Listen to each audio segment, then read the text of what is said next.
Hilaire de Crémier, je suis vraiment très, très heureux, on le dit toujours, mais je suis spécialement heureux de vous recevoir chez moi. Et moi donc. Et je trouve que ça a on a un peu trop tardé d'ailleurs à se retrouver, parce que Il ne tient qu'à vous. mon cher admiration pour vous est profonde.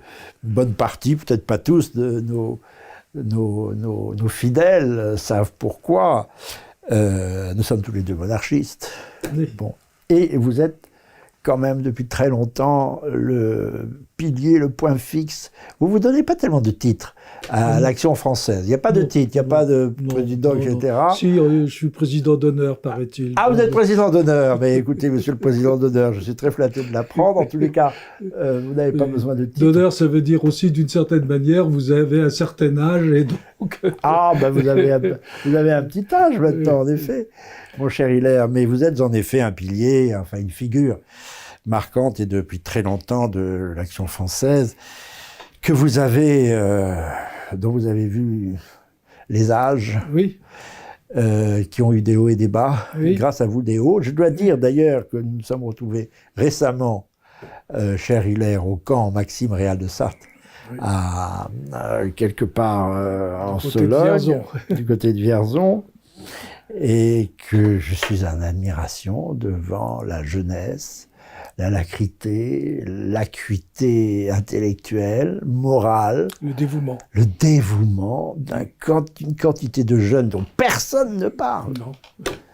Vous n'effrayez pas la chronique, Mm. mais des centaines de jeunes, 20 ans, 25 ans, 30 ans, des pères de famille, des mères de famille, des familles avec des enfants un peu Des partout. jeunes professionnels, Des jeunes professionnels, peut-être plus qu'encore que d'étudiants. plus qu'avant peut-être. Mm.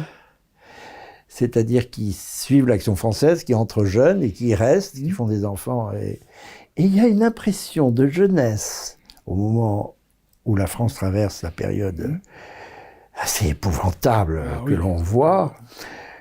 Cet îlot de fraîcheur, de confiance dans l'avenir, d'amour du pays, de jeunes réjouis autour de vous et de quelques autres piliers, notamment Oui. peut-être de l'Action française, parce qu'en plus il y a des Plus grandes que quelques figures, autres. oui. Alors avec une grande activité éditoriale, vous dirigez Politique Magazine. J'ai dirigé Politique Magazine. Oui, vous le dirigez toujours plus ou moins, mais Je enfin, dirige c'est la un mensuel. nouvelle revue universelle. Là, Et oui, j'en puis- suis le directeur. Et le Et directeur. j'ai été longtemps, pendant plus de 20 ans, le directeur de Politique Magazine. Voilà, on va les montrer à l'écran. Mm. Oui, donc vous dirigez, ou en tous les cas vous animez le mensuel Politique Magazine, gros travail, la revue trimestrielle, la nouvelle revue universelle, fondée en 1920 par Jacques Mainville, Exactement. pas une mince affaire. Et puis il y a beaucoup de publications, le Bien commun, qui je Oui. crois est un mensuel, Un il y a mensuel une maison qui- d'édition, les éditions de Flore, je cite marche pas le très nom, bien, qui oui. marche très bien. Enfin, Qui on a l'impression. réédite des livres anciens Oui. et qui édite des livres actuels. Actuel, oui. Je cite pas de nom parce que vous êtes toute une équipe, si je vais manquer de citer certains. Oui. Des jeunes, des moins jeunes, mais ça donne une impression de vitalité, l'Action française, qui n'était peut-être pas gagnée au départ. Non, il y a eu un moment bien sûr. plus creux. Alors, on va le voir à travers votre vie, cher Hilaire de Crémier. Et je ne sais pas très bien par où commencer. Parce que nous avons beaucoup de choses à nous dire, surtout cet entretien, cette conversation tombe bien, vraiment, la France en ce moment, et la République en particulier, est dans un état épouvantable. France et République que nous distinguons, d'ailleurs vous publiez dans le numéro d'automne du Nouveau Conservateur un entretien assez long, extrêmement riche, que j'ai intitulé, en reprenant une de vos phrases, « Les Républicains sont obligés d'abaisser la France pour valoriser la République ». Ça dit tout. C'est exactement ça. C'est ce qui se passe aujourd'hui. C'est ce qui se... Oui, et depuis très longtemps. Depuis très longtemps. Alors, on va revenir à l'actualité, on va revenir à votre parcours. Je voudrais commencer par un fait assez spectaculaire que vous m'avez raconté justement il y a 15 jours en Sologne, que je ne connaissais pas bien, mai 68. Votre mai 68, Hilaire de Crémier. Oui. Alors, à l'époque, vous avez une vingtaine d'années. Oui, un petit peu plus. À peine plus. 23, vous achevez vos études. Vous êtes chef des jeunes Si royalistes. on veut, sous un titre ou sous un autre, secrétaire Oui, parce que général, c'est pas du tout, peu importe. c'est pas du tout, l'Action française, c'est pas du tout une organisation stalinienne avec des chefs, des sous-chefs, des chefs de section, on est là et on travaille. Et la chienlit s'installe, comme disait un général que vous portez plus ou moins dans votre cœur, il y a des hauts et des bas. Mais vous allez voir on va voir que vous lui rendez à faire service en 68. Vous êtes scandalisé parce qu'une émule de Daniel Cohn-Bendit, je crois, enfin une gauchiste, on est début vers le dîner. Ils étaient même plusieurs, c'était des filles. Profane la tombe du soldat inconnu. Voilà, et pour dire les choses comme elles sont, elles vont pisser sur la tombe du soldat inconnu. C'est des filles, c'est des femmes? C'est des filles, oui. Des étudiantes? Oui, prétendument étudiantes, oui. Alors, le jeune d'Action française que vous êtes, ce gendarme, enfin, se révolte, et vous décidez de faire des manifestations en somme. De commencer une manifestation à partir de la place de l'Étoile. Voilà. Et pour garder un peu, sanctuariser un peu ce lieu sacré entre tous. J'affirme avec beaucoup de simplicité que, parce que des gens ensuite ont prétendu que c'était eux, je dis que c'est moi qui ai organisé cette manifestation avec les étudiants d'Action française et quelques autres étudiants nationalistes. Ça commence mi-mai à peu près. Oui, c'est ça, non, mais même assez tôt, dans le mois de mai. Oui. Tout à fait, après les premières manifestations. Donc il y avait des manifestations sur la rive gauche, dirigées par Cohn-Bendit, Jesmar, toute la bande, toute la bande bien connue, Krivine, etc. Et auxquelles ensuite se sont joints les vieux caciques. Mitterrand en était. Enfin, chacun a voulu récupérer l'affaire à son profit, évidemment, parce que la vie politique française, depuis quelques décennies, c'est la récupération à son profit, pour sa carrière personnelle, des mouvements, que ce soit des mouvements d'opinion ou des mouvements de rue. Et alors, nous avons décidé, et j'ai décidé personnellement, et je les ai même organisés. Et ça a faire des contre-manifestations. Voilà, alors il y avait déjà une véritable jeunesse d'Action française. On avait déjà organisé des réunions à travers toute la France. Et puis, à la Mutualité, même, il y avait eu une grande réunion où il y avait... Royaliste, en fait. Royaliste, ouvertement royaliste. Oui, parce que j'ai toujours été, moi, ouvertement royaliste. Et quelles que soient les circonstances. On dit plus royaliste que monarchiste. Parce que, alors, monarchiste, c'est une forme de gouvernement, et royaliste, c'est plutôt une fidélité. À un roi, c'est ça. Une fidélité à un roi, puis à une famille. Il peut y avoir des monarchies non royalistes, c'est-à-dire des monarchies qui ne sont pas bien sûr, et héréditaires. Généralement, quand quelqu'un veut réussir, il transforme son pouvoir d'une manière ou d'une autre, en monarchie. Oui. En bonne ou en mauvaise monarchie. C'est le cas de votre ami le général de Gaulle. En monarchie républicaine. Voilà. L'adjectif républicain étant évidemment le côté négatif du mot monarchie. Il aurait mieux valu faire une monarchie royale. Bon, peu importe. Alors là, on devrait peut-être s'arrêter. On reviendra sur le mot république, parce qu'il est équivoque, le mot république. Bien sûr. Il n'est pas totalement à récuser. On peut parler de la République de Baudin, qui est une démonstration de l'excellence de la monarchie. Oui. Jean Baudin, penseur de la République au XVIe siècle, il faut le dire, tout le monde ne le sait pas, pensait en le montrant, les 6 livres de la République sont assez consistants, que la République ne tient pas debout sans un roi à sa tête. Exactement, voilà. Père même. L'idée, c'est surtout une monarchie paternelle, et c'est en fait ce qui manque. Les Français n'ont plus de père. La vérité, c'est ça. Et comme disait Hippolyte, je crois, en coupant la tête au roi, la France a coupé la tête à tous les pères de famille. Res publica, ça veut dire le bien commun, d'une certaine façon. Et donc, il faut un garant du bien commun, fixe, permanent, impartial, qui garantisse la République en tant que res publica, ce qui n'est pas exclusif d'une démocratie ou d'exercice démocratique pour certaines fonctions dans l'État ou des fonctions locales. Et bien. Vous savez, puisqu'on part sur tout à coup, on diverge sur un angle un terrain un peu philosophique, je suis très inspiré, moi, je trouve qu'on ne s'y réfère pas assez à un texte d'Aristote sur les 3 légitimités, oui, dont il disait sagement qu'il fallait les lier pour que la République soit solide. La légitimité monarchique, royale si possible, parce que l'affection s'en mêle avec le roi, comme vous le disiez. Une légitimité démocratique pour beaucoup de pouvoirs, ça peut être une assemblée, d'ailleurs, il y avait les États généraux sous la monarchie française. Et puis on votait beaucoup sous la monarchie française, on y reviendra beaucoup. On votait beaucoup plus qu'aujourd'hui sous la monarchie, ça je voudrais qu'on y revienne quand même. Parce que les Français ne le savent pas, ça. Et les Français ne savent pas que dans les pays d'État, c'était les assemblées provinciales qui votaient l'impôt. Oui, et qui étaient élus. Et qui étaient élus, bien sûr. Et qui étaient élus. Les Français ne savent pas, ça. Et qui votaient l'impôt. On a restreint le suffrage après la Révolution. Ben, enfin bref, c'est comme le droit des femmes. Il était bien supérieur avant la Révolution qu'après. Mais passons.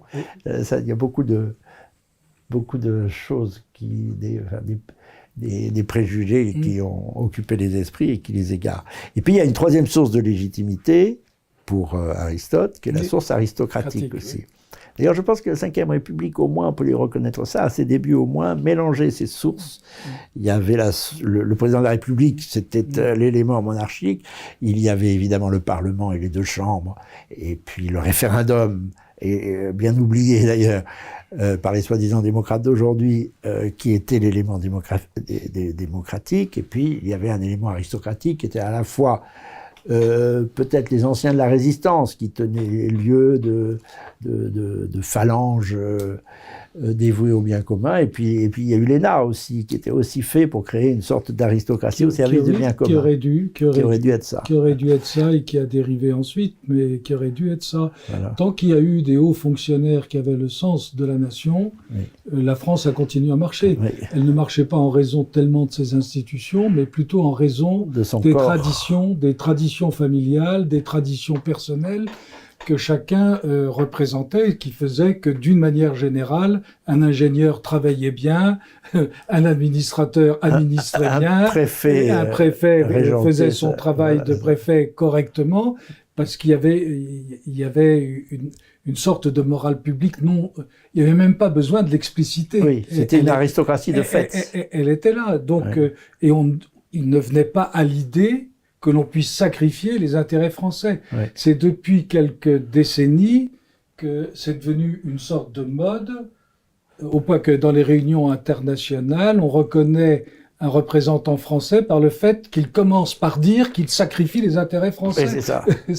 Et c'est le seul pays au monde qui fasse cela. C'est ce que disait je ne sais trop quel Premier ministre britannique dans toutes les commissions en Europe. Il faut qu'il y ait au moins un Français pour que quelqu'un attaque la France. C'était une boutade. Alors revenons donc à votre premier acte politique majeur, parce qu'à la fin de l'histoire... Le vrai premier acte majeur... Ah bon? Allez.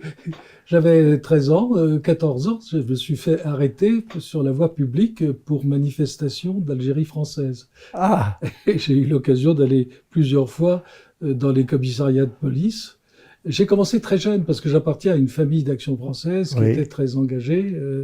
Et mon père, mon grand-père ont été, pour tout vous dire, ça peut parler à quelques-uns, des condamnés, des excommuniés de 1926, ce dont je suis très fier, parce que c'est la preuve de la foi catholique exacte et de l'attachement à la France en même temps de ma famille. Alors, qui s'est toujours consacré à Dieu et au roi. Hilaire, n'abordons pas trop de sujets à la fois, parce qu'on a ouvert beaucoup de dossiers d'un seul coup. Ce que je crois, alors en 68, oui, fait, très rapidement, il y a eu 20 000, puis ensuite 30 000. Mais bien sûr, si vous en faisiez tous les jours, les gens repéraient qu'il se passait quelque chose en réaction. Et alors, c'était sur la rive droite. Et alors, il y avait évidemment les barbouzes, je pense, de Pasqua et des autres, qui essayaient de nous entraîner sur la rive gauche. Et moi, je discutais avec les renseignements généraux, avec qui j'avais un lien un peu particulier, qui venaient me trouver en me disant, j'avais 23, 24 ans. Venez donc plutôt nous prêter main forte, boulevard Saint-Michel. Qu'est-ce qu'on fait? Parce qu'il n'y avait plus rien, il n'y avait plus d'État, il n'y avait plus rien. Il n'y avait vraiment plus rien. Il y avait Chirac qui se promenait dans Paris avec un sac rempli de billets, avec un revolver sous l'aisselle, et qui a tenté de payer, et qui a obtenu d'ailleurs de payer. J'en ai pas la preuve formelle, parce qu'il y a ce genre de choses, il n'y a pas de preuve formelle. C'est pas impossible. Oui. Mais c'est ainsi que progressivement les événements se sont tassés. Mais il n'y a pas que ça. Ouais. Donc ces contre-manifestations étaient importantes. On voulait les dériver dans une rencontre qui aurait été évidemment sanglante. C'était ce que l'on voulait, de façon à permettre à l'armée d'intervenir. C'est ça. Il fallait que ça castagne sec pour que De Gaulle appelle l'armée. Et moi je disais, on n'est pas de la chair à canon. Je disais aux policiers, on n'est pas de la chair à canon. Votre stratégie, c'est rien du tout. On continue les contre-manifestations. Sur les Champs-Élysées. Ce que nous allons faire sur les Champs-Élysées, les grands boulevards, tout. Et ce que nous allons faire, c'est que nous allons porter la contradiction à l'intérieur des établissements. Et c'est ce que nous avons fait avec tous nos amis. Vous avez rencontré Gérard Leclerc, il en était, ce qu'on appelait Gros Bébé, qui était Jean-Pierre Dickès. Et nous allions dans les établissements les plus de gauche. Et on disait, mais puisque c'est la liberté de parole, nous, allons-y, on parle. Voilà, que ce soit les lycées. Moi, j'ai fait un nombre de lycées de gauche incroyable, avec évidemment des risques, mais je venais encadré par quelques étudiants sympathiques, mes amis. Et puis on prenait la parole et on exposait nos idées sur les questions de liberté universitaire. Et on essayait de retourner la situation. Puis à la fin des débats, on disait, mais maintenant, il y a Clarté, il y a toute la presse de gauche qui est là, il y a Rouge. Clarté, c'était le PC, oui. J'ai eu droit à une double page sur Hilaire de Crémier, je ne sais pas quoi, le danger contre la République. Enfin, je sais pas si c'est un article assez sanglant. Et on disait, maintenant, il faut notre presse. Et comme il n'y avait plus de presse, nous nous étions arrangés pour... faire tirer la nuit dans Ronéo. Non, pas en Ronéo, une imprimerie qui était tout feu éteint, et j'allais chercher tout feu éteint avec la voiture, j'avais réussi à avoir de l'essence. On passait les barrages de la CGT et des autres organisations, et on tirait Aspect de la France et Amitié française universitaire, qui était le journal des étudiants d'Action française. On les tirait à plusieurs centaines de milliers d'exemplaires. Et ensuite, on s'arrangeait, on répartissait ça à travers toute la France, et on n'a jamais autant vendu le journal Aspect de la France. L'Action française, et les étudiants d'AF allaient sur la place de l'Opéra, et comme il n'y avait plus de journaux, ça partait à toute allure. Alors il faut dire qu'Aspect de la France était l'autre nom de l'Action française quand l'Action française a été interdite après-guerre, pour des raisons sur lesquelles nous allons revenir aussi. Mais je tiens à mes Champs-Élysées parce que c'est très intéressant.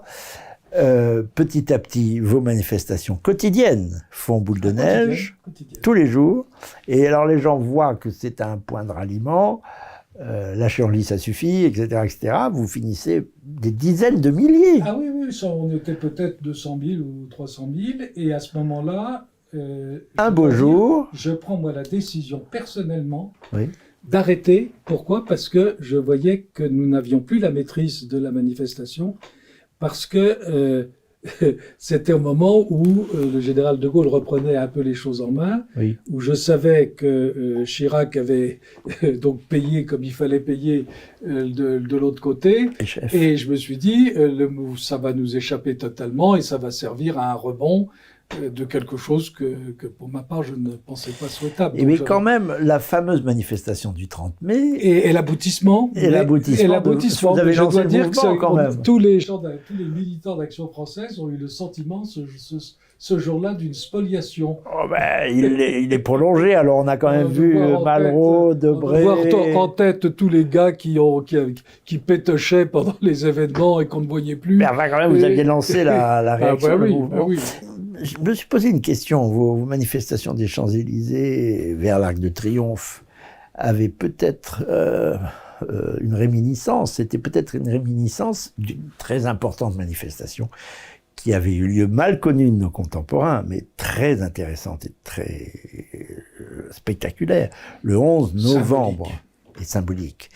Le 11 novembre 1940, c'est-à-dire en pleine occupation. Les Allemands règnent dans Paris.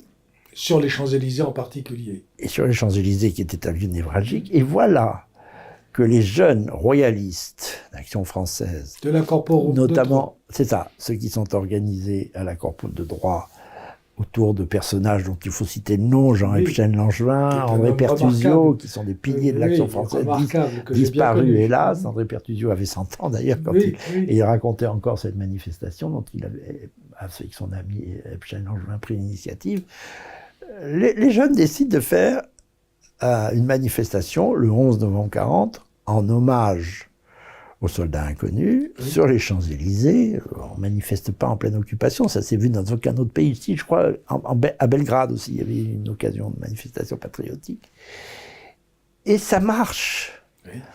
Il y a une anecdote qui ne sera peut-être pas à votre goût d'ailleurs, parce que ça marche aussi parce qu'il y a des résistants qui ne sont pas nécessairement Action française, mais qui viennent manifester aussi, puisque certains, paraît-il, manifestaient avec 2 grands bâtons qui figuraient De Gaulle, une manière d'invoquer De Gaulle.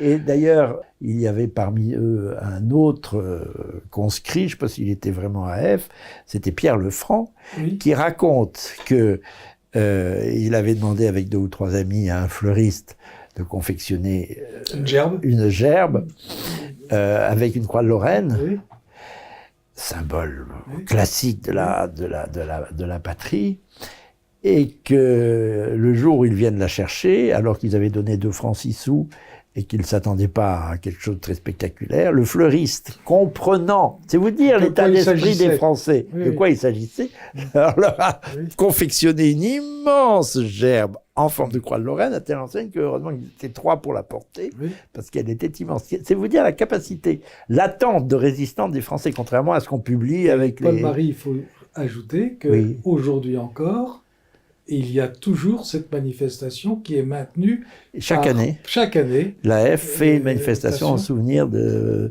en effet, à la station Champs-Élysées, à la station Étoile.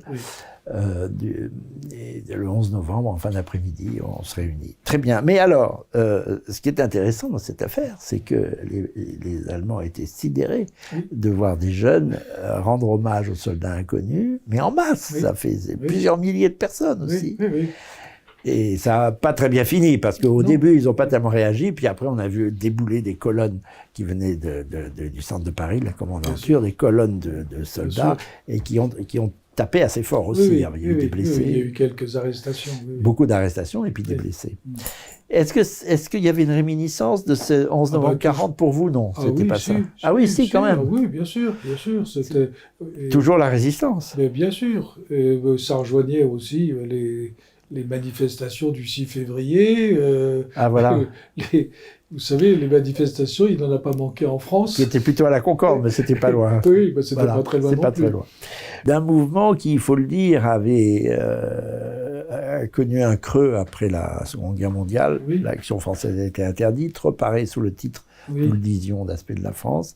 Et évidemment, les 2 branches, on va y revenir tout à l'heure, des royalistes, ceux qui ont suivi De Gaulle et ceux qui n'ont pas suivi De Gaulle, ou en tous les cas qui ont suivi Vichy, pour moi, il n'y a pas tellement d'opposition, il faut dire. L'équivoque était parfaite, était complète, était même assez...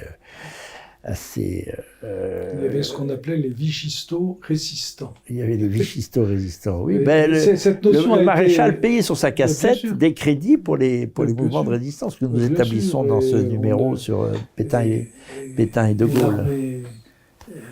L'armée secrète, l'armée...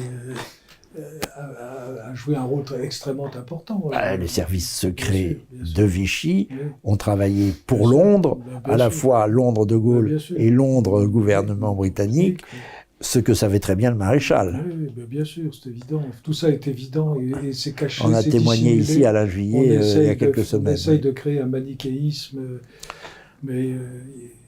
Alors, il y a une figure... On fait comme si il y avait 40 millions de Français qui étaient 40 millions de salopards et qui étaient dirigés par une bande de pires que de salopards. Mais c'est pas vrai. Il y a eu effectivement... Il y a eu des collabos à Paris, qui étaient des gens de gauche d'ailleurs, le plus souvent.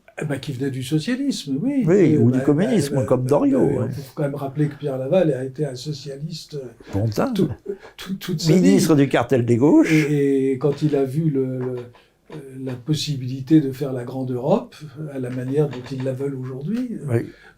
C'était ça, faire l'Europe. Et il l'a expliqué, il l'a dit dans des longs discours.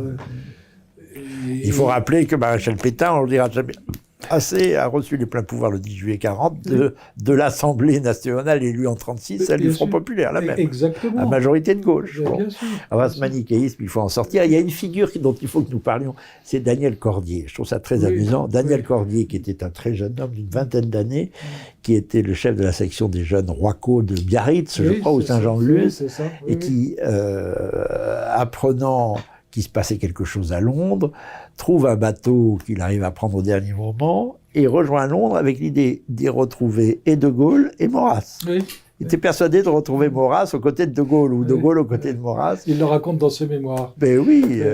Et il n'y a pas que lui, il y avait Caracalla. Bénouville, qui était un ancien camelot du roi, Griotret, que j'ai bien connu, les deux. Il faut citer ici un livre de... Et puis Rémy... Rémy, le futur... le colonel Rémy. Que nous citons beaucoup, le futur auteur de cette formule...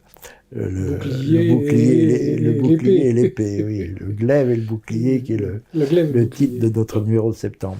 Il y a un autre nom qu'il faut que nous citions, c'est François Marin-Flotteau, qui est l'auteur d'un livre absolument formidable, qui s'appelle « Des royalistes dans la Résistance », où j'ai appris quantité de choses. D'abord, les premiers résistants de Londres, alors... c'était très souvent des royalistes. C'était des royalistes. Oui. Souvent des aristocrates d'ailleurs. Il y avait pas mal Bois Lambert, évidemment son aide de camp de Courcelles, Elisabeth de Miribel, enfin c'était des aristos au début à Londres, dans les premiers jours. Et le premier qui sonne à la porte, c'est Bois Lambert. Ensuite, c'était pas des piliers du Parti socialiste, ça c'est sûr. Ça non. Mais d'ailleurs, si un arrive assez tôt, c'est Pierre Cotte, mais De Gaulle le récuse parce qu'il avait été un ministre de l'aviation. D'autant plus qu'il avait quand même été en grande partie responsable de l'état catastrophique de l'armement français. Il est tout éploré, Pierre Cotte, en disant « mais gardez-moi, je peux balayer la cour, n'importe quoi ». Tout ministre qu'il avait été, c'est assez poignant quand même.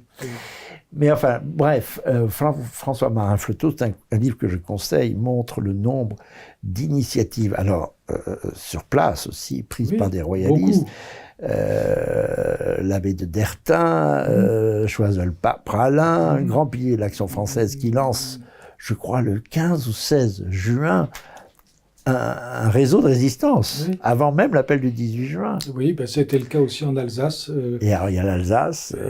Toute la section d'Action française est devenue le premier réseau de résistance sur place. Ce qui n'est pas étonnant. Indépendamment même de l'appel du 18 juin. Hein. Oui.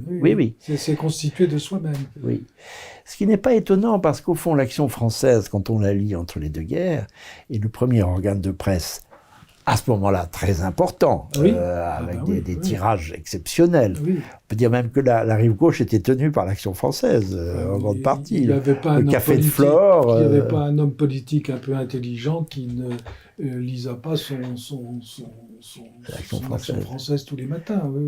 Avec une très grande diversité de plumes, Léon Daudet, Jacques Bainville pour la chronique internationale, et Dieu sait qu'elle Bien sûr, Léon Daudet pour bien rigoler. Léon Daudet avec sa faconde.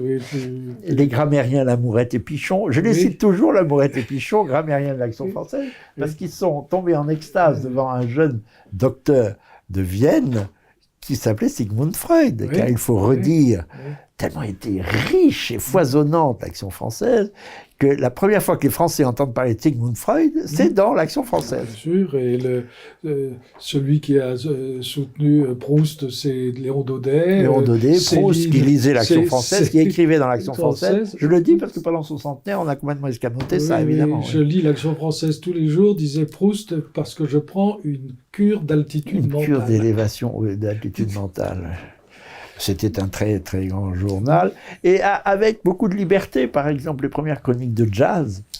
Aussi, il n'y a pas que Freud. Fleurissait dans l'Action française avec un certain Panetier qui était à la fois royaliste, très riche, des années 30, et qui soutenait les premiers jazzmen. Toute une équipe de jeunes normaliens, Thierry Monnier, Brasillac, Rebattet, qui ensuite passera de l'autre côté, mais qui trahira, enfin sous une certaine forme, mais qui tenait les chroniques littéraires à l'Action française et les chroniques cinématographiques.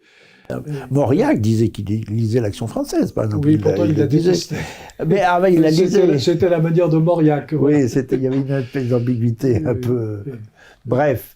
Mais alors, ce qui est intéressant, c'est qu'il y avait quand même des lignes de force dans l'Action française autour de Charles Maurras, qui était une détestation, ou tout au moins une méfiance, une alerte permanente contre le danger allemand. Exactement. L'Action française est née Il faut le dire, ça, parce qu'on ne comprend rien à la question de la guerre. Bien sûr. L'Action française est née de cela, de l'incapacité où se trouvait la Troisième République de voir, de comprendre ce qu'était le danger allemand. Et ce que Maurras a voulu montrer dès le départ, dès les années, avant même le début du XXe siècle. Il en fera ensuite des chroniques dans des livres comme Quand les Français ne s'aimaient pas. Mais c'était des articles qu'il écrivait à la fin du XIXe et au début du XXe siècle sur le fait que, par exemple, la pensée allemande avait envahi l'université française.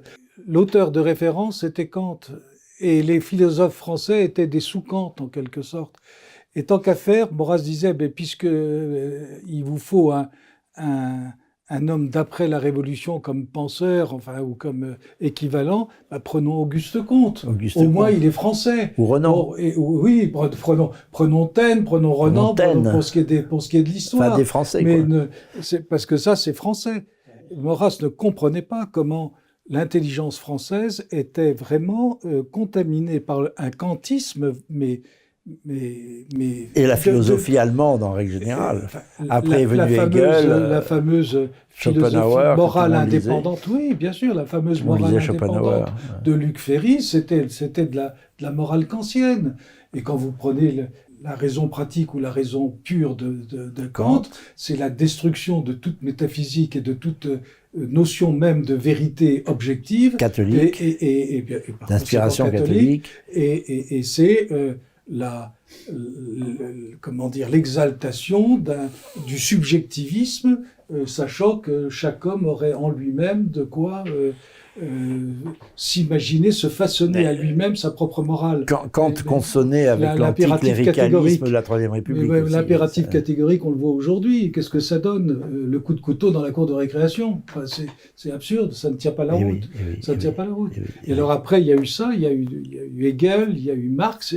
Moi, j'ai connu une université qui, malheureusement, était marxiste. Alors même s'il y avait d'excellents professeurs qui ne l'étaient pas, il n'empêche que j'ai écouté des cours invraisemblables en littérature française, par exemple, où on nous expliquait, dans les grands amphis de la Sorbonne, que le personnage intéressant du Tartuffe de Molière, c'était Tartuffe parce qu'il était opprimé par la société. Et on nous faisait j'ai eu droit à ça aussi. On nous faisait de l'infrastructure, de la superstructure, enfin tout un langage complètement ridicule aujourd'hui qu'on considérait comme totalement ridicule et on ne pouvait plus rire. Mais aujourd'hui c'est la même chose avec Molière. On n'arrive plus à rire vraiment de ce qu'est véritablement Molière. Même le Don Juan est caricaturé. Tout ça parce que voilà, nous sommes envahis par une pensée étrangère. Et ça, c'est le fin fond de la pensée de Maurras. Il faut retrouver nos racines françaises, au-delà des racines françaises latines, voilà, grecques, romaines. Mais nos racines lointaines. Voilà, bien sûr. L'admiration pour la Grèce. Bien sûr, bien sûr. Et alors, je reviens à l'Action française dans les années 20, très alertée sur le danger allemand. Au point d'ailleurs que l'Action française a réclamé une traduction en français de Mein Kampf. C'est grâce à l'Action française qu'on a regardé ce que veut Hitler. Il y a des articles de Maurras et de Baville. Baville annonce pratiquement dès 1918-1919 les conséquences le national-socialisme et les conséquences politiques de la paix, comment la guerre va se dérouler. 1920, 21. Oui, 1920. Et il explique pratiquement exactement ce qui s'est passé. J'insiste là-dessus parce que c'est quand même un drôle de procès que l'on fait à Maurras. C'est l'auteur le plus anti-allemand.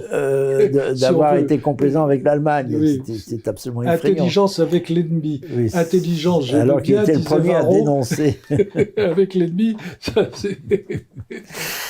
Mais quand même, il a été pris dans les équivoques de Vichy. Je dis équivoque parce qu'il faudrait en parler longtemps, c'est pas le sujet de notre conversation. Non.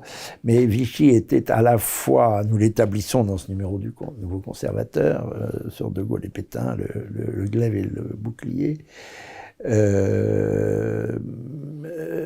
à la fois un résistant sous-main et avec une capacité de négociation suffisante pour protéger au moins jusqu'en 1942 ce qui pouvait l'être. Voilà, et notamment l'Afrique du Nord, pour recréer une armée française qui sera l'armée de Delattre d'ailleurs, et qui sera au fond au moins aussi efficace que la résistance intérieure. Et l'armée de Juin et de Montsabert, en Italie. Qui est celle qui a pris le Monte Cassino. Enfin, c'est les tabords marocains de Montsabert qui ont... L'abri de Vichy. Bien sûr. Refait les forces françaises. Il fallait pendant ce temps-là traiter avec des Boches qui étaient... dont il faut rappeler sans cesse. Mais qu'ils occupaient. Qu'ils occupaient, oui, parce que lors d'un discours sur le Veldiv, le président de la République fiche tout le monde sauf l'Allemagne, comme si l'Allemagne n'était pas du tout dans le coup. Enfin, c'est inimaginable. On est arrivé à cette stupidité où finalement Hitler... c'est pas un personnage important, ce qui compte, c'est Vichy. C'est Pétain, Pidouze et Maurras. Non, mais enfin, c'est n'importe quoi. C'est vraiment n'importe quoi. Alors qu'ils ont tous les trois résisté. Mais parce que c'est la doxa anglo-saxonne, il faut le stigmatiser. Les latins. C'est Paxton, il faut le stigmatiser, les latins et les catholiques. Voilà. Bon. Alors, revenons pas trop sur la guerre, mais disons tout de même... Ces mêmes anglo-saxons qui ont démoli toutes les populations indigènes en Amérique du Nord et qui reprochent aux Espagnols de l'avoir fait dans le Sud, alors que quand on en va en Amérique du Sud, on ne rencontre que des Indiens, enfin... Que des descendants d'Indiens. Alors que au Nord, ils sont dans des réserves, les quelques-uns qui restent. Oui. Et ça reste quand même... extrêmement, extrêmement perturbant de penser que pratiquement chaque république est née d'une assemblée royaliste. La constituante, elle était majoritairement royaliste et fidèle à Louis XVI. Oui. Mais à la fin. Non, mais pas du tout, parce qu'ils ont voulu prendre la place de la souveraineté. La Deuxième République, la Chambre était profondément conservatrice et réactionnaire, et c'est terminé par le coup d'État de Bonaparte. De Napoléon. De Napoléon III. Et la Troisième République, elle est née des mains des royalistes qui ont fait les lois de 1875, les lois constitutionnelles. Oui. Et pourquoi la présidence était-elle de 7 ans? C'était parce que c'était la longue durée, et que c'était en attente de la vraie longue durée, qui était la durée royale. Et que 7 ans étaient considérés comme à peu près la moitié d'un règne normal de 14 ans. Voilà. C'était ça. Toujours l'idée royale qui reste dans les cerveaux. Oui, et ils se sont fait voler par une bande de Jules et de Léon qui ont joué de la démagogie, et c'était évidemment facile. Et tout ça parce qu'ils pensaient qu'ils allaient arriver à maintenir la République dans leurs mains. Imaginez que les Decazes, les Breuil, qui étaient d'ailleurs des esprits très distingués, les Audifray-Paquier, etc., ils avaient imaginé un Sénat avec des sénateurs inamovibles, ce qui leur permettait de jouer au père anglais. C'était ça dans leur esprit, et ils sont restés inamovibles jusqu'à ce qu'évidemment la Troisième République véritable, les républicains s'étant emparés de la République. Et le tort, c'est de faire une république en s'imaginant qu'on va faire une bonne république. Et qu'est-ce qui se passe? Les républicains s'emparent de la République. Et eux, quand ils arrivent, dès 1879, dès 1880, ils commencent par dire, on exclut évidemment l'Église, c'est nous qui représentons toute la pensée philosophique, toute la pensée morale, interdit les congrégations, et l'éducation, ça nous appartient. Alors, à propos de cette affection, vous avez vu des échos de cette affection quand vous avez été un temps très près de l'actuel comte de Paris, le prince Jean. Vous avez pu observer que la moindre initiative qu'il prenait, le moindre voyage, au fond, suscitait bien sûr, des fidélités inattendues. Que ce soit en France, il n'y avait pas... Il se déplaçait en France, on était sûr que le déplacement serait une réussite. que ce soit dans les entreprises, que ce soit auprès des amis, il pouvait s'exprimer. Et d'ailleurs, il s'exprimait relativement peu parce que sa parole est réservée, mais il disait toujours des choses extrêmement profondes. Vous dites sa parole est réservée. Il est un peu timide, peut-être.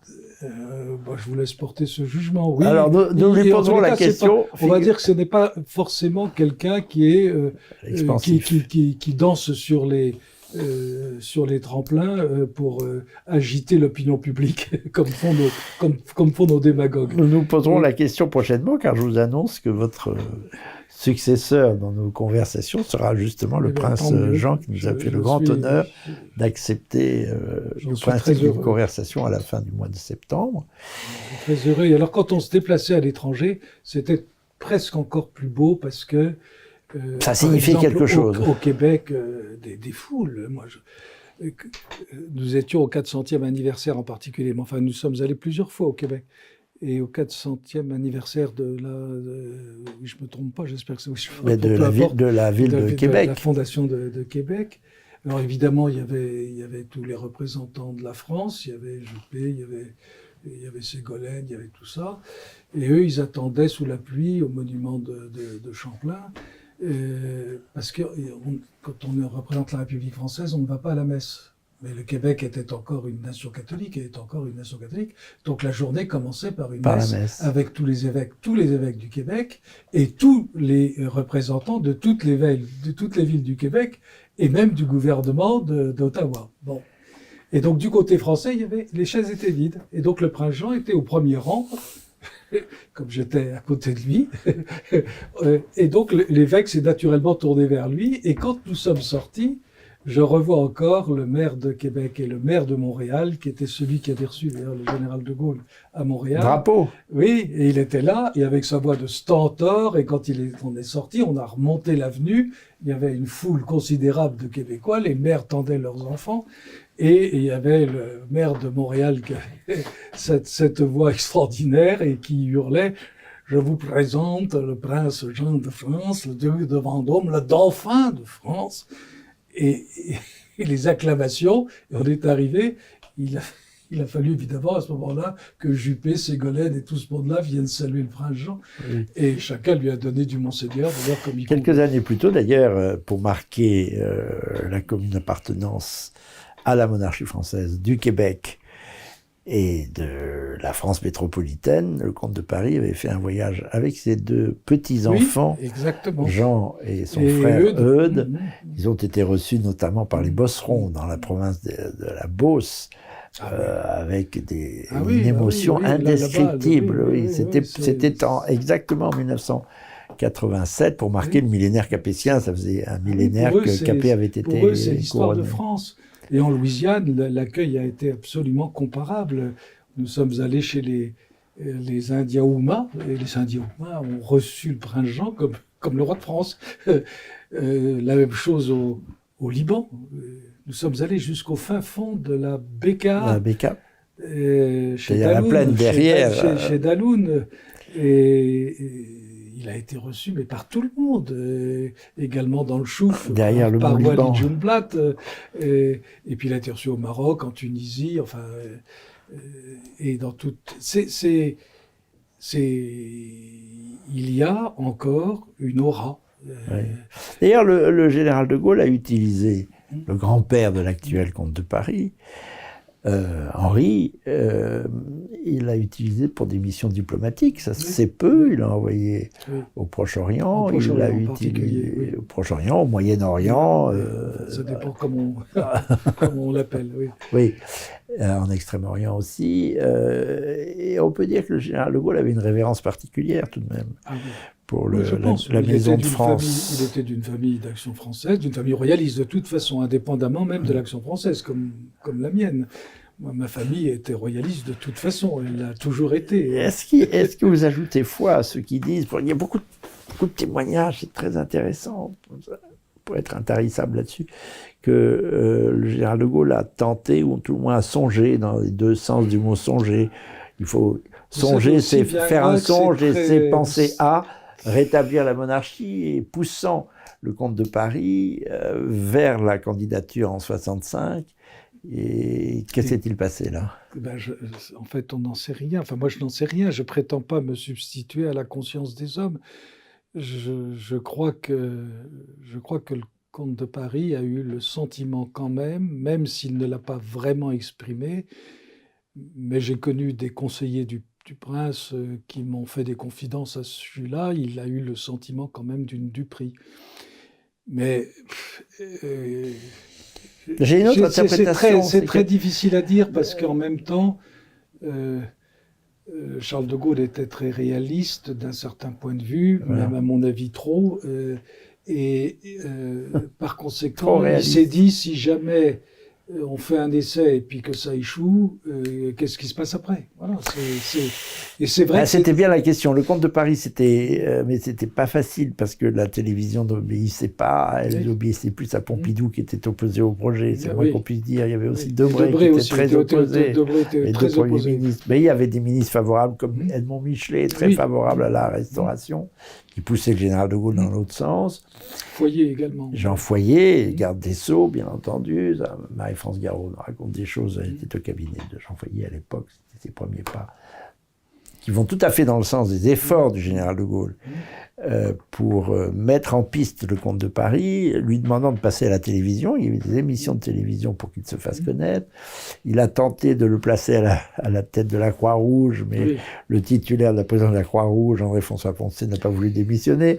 Enfin, il a bien compris qu'il y avait des obstacles, et il a dû comprendre aussi que les chances du comte de Paris, qui ne voulait pas être, évidemment c'était impossible de toute façon, arriver à quelque responsabilité que ce soit en dehors de l'élection, cette élection de 65, il ne l'aurait pas remportée. D'ailleurs, De Gaulle a eu des difficultés lui-même à s'imposer. En tous les cas, au second tour, ça a marché, mais pas tellement au premier. Donc il y a aussi le réalisme du général de Gaulle. Mais c'est assez touchant de rappeler cette page. Et c'est pas le royaliste que vous êtes qui me dirait que les voies du Seigneur étant impénétrables, la question peut se reposer un jour. Ah ben bien sûr, et je l'espère. Je ne vis que pour ça. Bon, vous ne vivez que pour ça. Ah ben bien sûr, pour que la question se repose. Malheureusement, ce qui est assez prévisible, c'est que cette République 5e finira comme les autres, les précédentes, c'est-à-dire vraisemblablement dans une catastrophe nationale. Mais nous y touchons presque. Nous y touchons. Et que peut-être cette fois-ci, s'il y a une réaction saine française et royaliste, si possible, les royalistes ne s'amuseront pas à faire de nouveau une république, mais qui feront un roi, ce qui est quand même plus simple. Mais il y a une part notable des Français, ça dépend des sondages, mais quelquefois on dépasse 20% ou 25%, je crois, de Français qui ne seraient pas du tout hostiles à ce que, sans abandonner la démocratie pour les assemblées par exemple, ou pour la démocratie locale, l'État soit stabilisé par un prince impartial qui assure la continuité, le prestige de l'État et qui incarne l'unité du pays. Vous avez tout dit, Paul-Marie, vous avez tout dit. Et les Français sont en attente d'un chef de l'État qui soit véritablement, selon les définitions même du chapitre concernant le chef de l'État dans la Constitution de la 5e République, les 10 articles ou les 11, je ne sais plus, qui concernent la présidence de la République conviendraient parfaitement à une définition... Monarchie constitutionnelle. Oui, mais attendez, avec un roi qui ne serait pas sans pouvoir. Oui. Un roi qui gouvernerait véritablement. En partie, oui. Et qui avec les assemblées. Qui serait l'arbitre. Oui, mais une assemblée qui serait une véritable représentation. Parce que ce dont nous souffrons depuis 1789, ce dont nous souffrons, c'est que nous n'avons pas une représentation de la nation, nous avons une représentation de parti. Nous n'avons jamais eu aujourd'hui, c'est éclatant. Oui, mais nous n'avons jamais eu que des partis représentés. Alors, quand le parti ou l'homme qui représente le parti représentait en même temps ce qui était le cas des vieux arrondissements entiers de la 4e République, véritablement une circonscription, quand il y avait ce fameux cumul des mandats qu'on a supprimé de façon absurde, qui faisait qu'un maire était en même temps député ou sénateur, c'est-à-dire qu'il savait ce que demandaient les besoins, ce qu'étaient les besoins de la population, on avait une représentation d'une certaine manière véritable. Le problème, c'est que aujourd'hui, et puis même pratiquement dès le début, quand les clubs se sont substitués tout de suite à la représentation des provinces.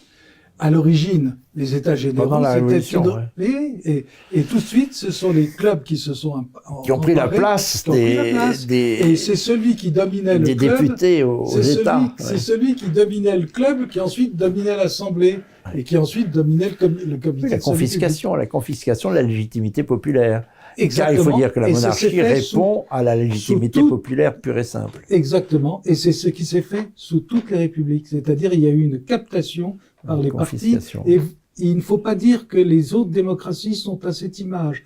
Pour les démocraties latines, oui, parce qu'elles ont cette tendance-là.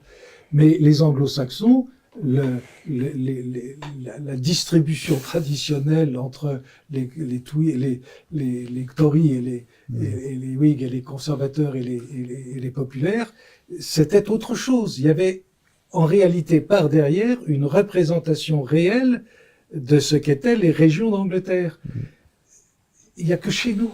À ce point-là, Pourtant, la démonstration de l'efficacité, de l'utilité, tout simplement, de la monarchie a été faite 100 fois. En Espagne, par exemple, à titre de transition. En Belgique, tout le monde sait que la Belgique aurait éclaté s'il n'y avait pas eu un roi à Laeken, elle n'existe que par le roi. Et l'Angleterre, d'une certaine façon aussi, a réussi à retrouver son indépendance, peut-être parce qu'elle savait qu'elle avait un roi et que son principe d'unité... J'ai écrit des pages là-dessus. Que son principe d'unité, oui, dans Politique Magazine, notamment. Oui, et dans la revue universelle. Alors, pour finir notre conversation, on pourrait parler longtemps, et d'ailleurs, encore une fois, il est très facile pour nos auditeurs de se référer à ce que vous écrivez dans Politique Magazine. Encore une fois, c'est un mensuel, on le trouve facilement. Bravo pour le succès de Politique Magazine, c'était pas gagné au départ. Non. C'est ce à quoi vous vous êtes attaché depuis 20 ans. Enfin, ça, oui, en 2002, c'est la création en 2002, ça fait 22 ans maintenant. C'est un gros travail, je sais ce que c'est, puisque à moindre échelle, j'ai le même. Et puis, la direction de la Nouvelle Revue Universelle, qui est aussi... Alors là, pour le coup, on est presque un peu sur le même créneau, hein, mais enfin bon, il faudrait peut-être qu'on échange des articles de temps en temps, je ne sais pas. Question théorique, peut-être, pour finir.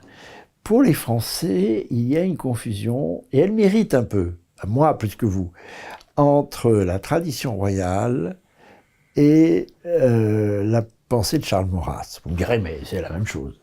Mais maurrassisme et tradition royale sont pas les mêmes mots, sont pas les mêmes références, et dans l'esprit des Français, le degré de compréhension n'est pas le même. Ben, je le sais. Alors je vous interroge là-dessus, parce que vous êtes très maurassien, vous aimez Maurras, nous avons interrogé Frédéric Rouvillois, on a eu une conversation avec lui il y a quelques mois, qui lui aussi se veut très maurassien. Votre Maurras à vous est un peu particulier, il y a une sorte de miracle Maurras pour vous. Un mystère. Un mystère, dites-nous. Eh bien, Maurras, tout le monde essaye de le ramener à des propositions qu'il n'a jamais vraiment tenues, et on le réduit. Voilà, il est réduit. Et les gens ne connaissent peu son œuvre. Il faut dire que c'est, pour moi, qu'il ait beaucoup travaillé, c'est considérable, c'est un monument. Mais il y a un mystère. Je dis bien un mystère. Toute sa vie, Maurras a fait des raisonnements explicites, c'est-à-dire qu'il a tenu un langage clair, une démonstration d'apparence rationnelle. Très rationaliste, on peut dire presque. Oui, si on veut, positiviste. En caricaturant, oui. Comme disent les gens qui veulent le caricaturer, ce que l'on voudra. Et lui-même disait qu'il voulait démontrer la monarchie comme un théorème, etc. Mais ça, c'est un aspect de Maurras. Il y a un autre aspect qui sont des livres mystérieux, et notamment le premier qu'il a écrit, qui s'appelle Le chemin de paradis.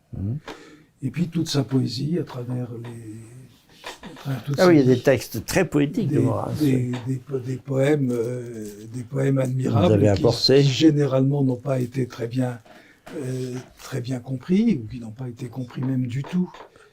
Et il se trouve que, comme vous avez parlé d'une vie de retraite dans un désert, selon l'expression du XVIIe siècle, je me suis retiré dans mon désert. Qui fut le vôtre. Il se trouve que ça m'a permis de réfléchir sur ces textes qui, dès ma jeunesse, m'ont frappé.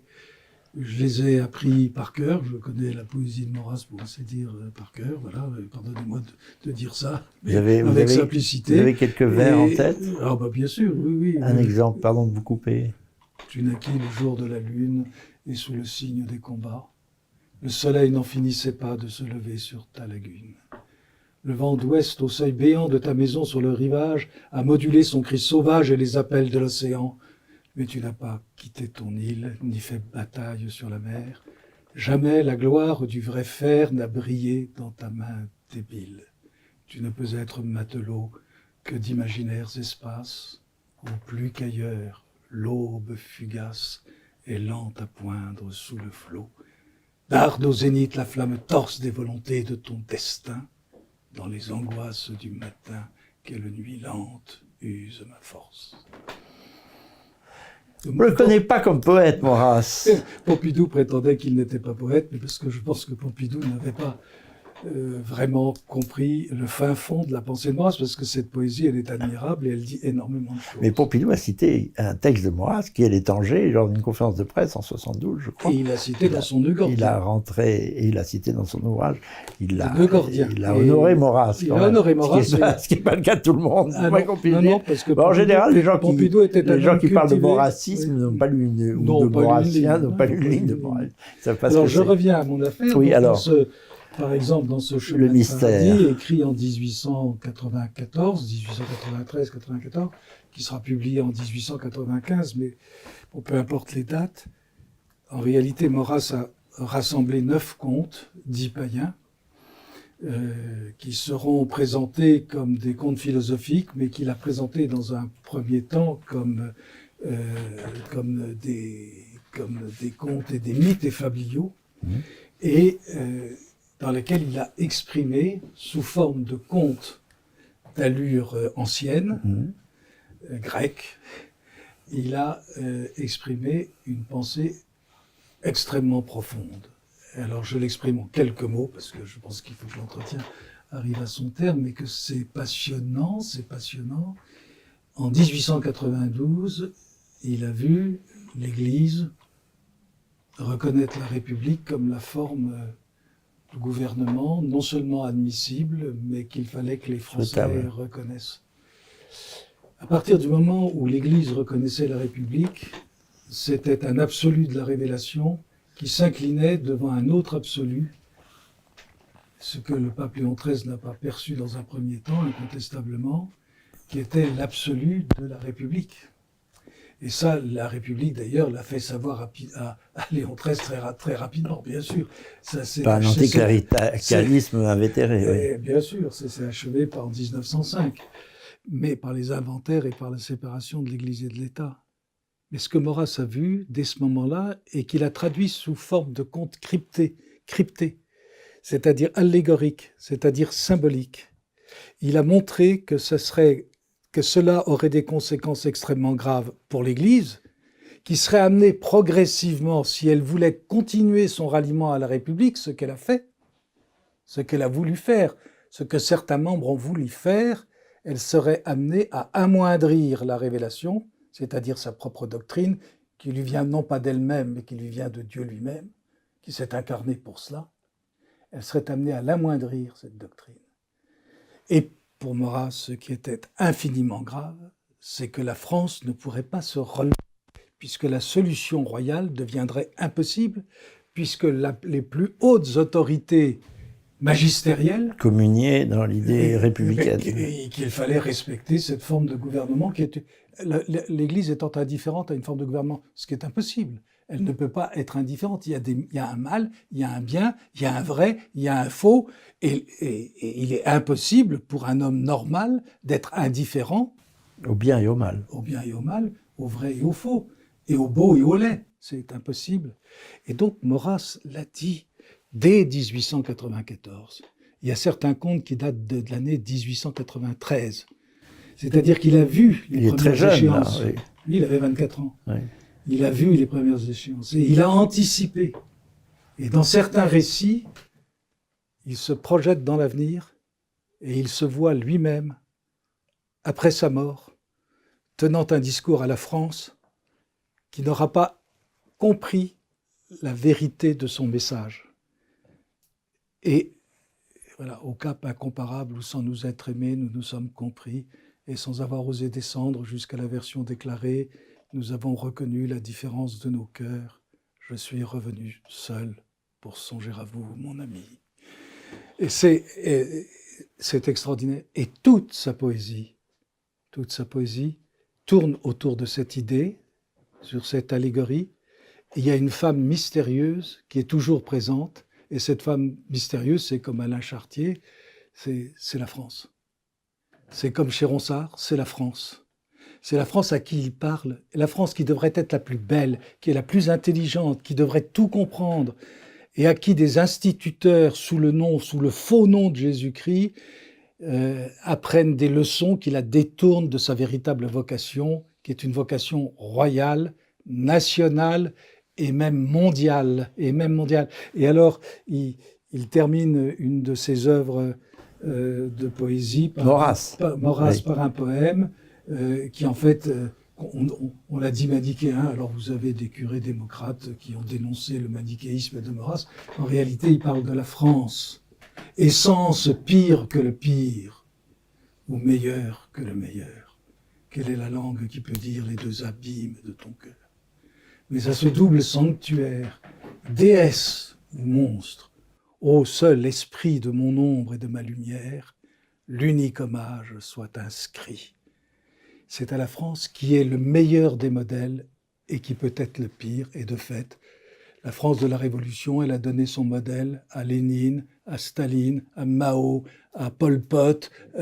Ils sont venus apprendre à la Sorbonne. Oui. Ils sont venus apprendre. C'est ce que dit Solzhenitsyn. Oui, et il a totalement raison. Mais Maurras l'avait dit avant. C'était l'instituteur des... Et donc, elle a un destin à part. Oui. Et c'est ce que pense tout Français dans le fond de son cœur. Tout Français qui aujourd'hui encore, lorsqu'il médite sur son histoire, et c'est ce que je reproche aux hommes politiques d'aujourd'hui, ils ne pensent tous qu'à faire carrière à celui qui sera le premier président de la République. Mais est-ce qu'ils ont médité l'histoire mystérieuse de France ?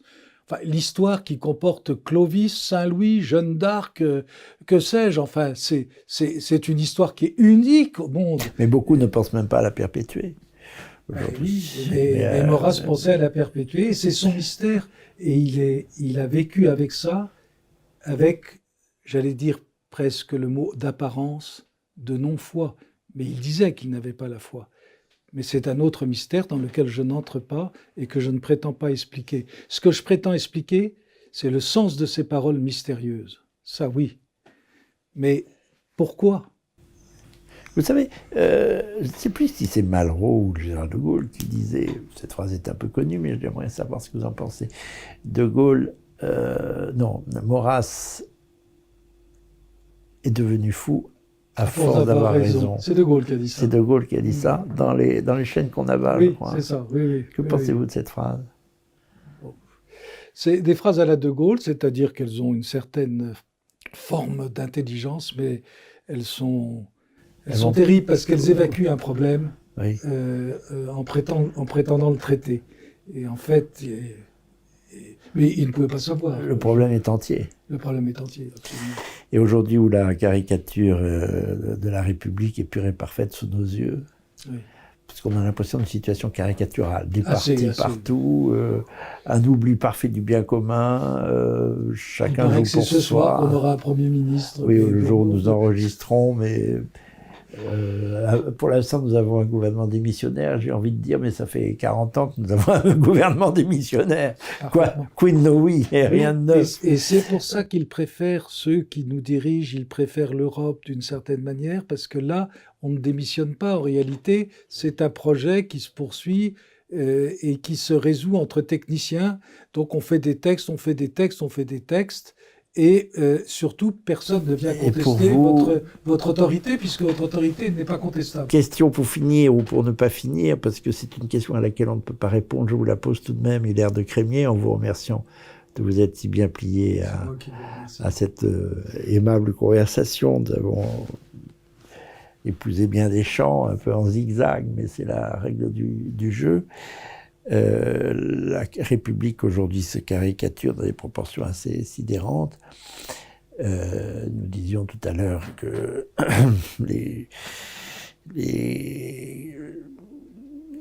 les gouvernements sont...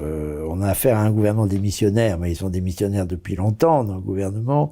Il y a une espèce de fuite en avant hors de soi, dans l'Europe, dans l'OTAN, dans l'atlantisme, dans une espèce de mondialisme dont on ne connaît pas les contours. Le franco-allemand qui n'existe que pour les Français et pas pour les Allemands. Oui, l'Allemagne est déjà mariée avec quelqu'un d'autre, c'est-à-dire les États-Unis, donc on a épousé une femme mariée. Bon, mais donc, est-ce que la dernière chance pour ce pays de garder, non pas sa prééminence, mais en tous les cas sa dignité dans le monde, d'être une nation libre parmi les nations libres de l'univers, est-ce que c'est la solution royale pour vous? Ah ben oui, il n'y a que celle-là, parce que je ne vois pas comment on peut sortir de cette République en prétendant en lui donner une forme qui serait bonne, alors que depuis 200 ans qu'on l'essaye, elle n'a jamais donné que des résultats désastreux. C'est-à-dire qu'elles finissent mal en tous les cas, mais il y a quelques pages ce encore. dont se vantent les Républicains et la République, c'est en fait ce qu'ont maintenu les Français, malgré elles, à travers les âges. Et c'est tout à fait vrai, comme nous le disions tout à l'heure, qu'il y a toujours eu des officiers, des ingénieurs, des administrateurs qui avaient le souci de la France et qui, en fait, en réalité, continuaient l'ancienne France dans cette nouvelle France. Et puis ce miracle... ils le faisaient, en fait, malgré les institutions corruptrices. Et aujourd'hui, avec corrompues. Cet autre mystère, qui peut être pour moi un miracle, tant et tant de jeunes à l'Action française, qui viennent chercher quelque chose qu'ils ne trouvent nulle part ailleurs. Donc, rien n'est perdu. Non. Et puis, permettez-moi de penser et de dire, bien que ce ne soit pas bien vu dans notre société actuelle, après tout, c'est Jésus-Christ le maître du monde et le maître de la France en particulier. Et on le sait grâce à Jeanne d'Arc. Et pour moi, Jeanne d'Arc, c'est la référence.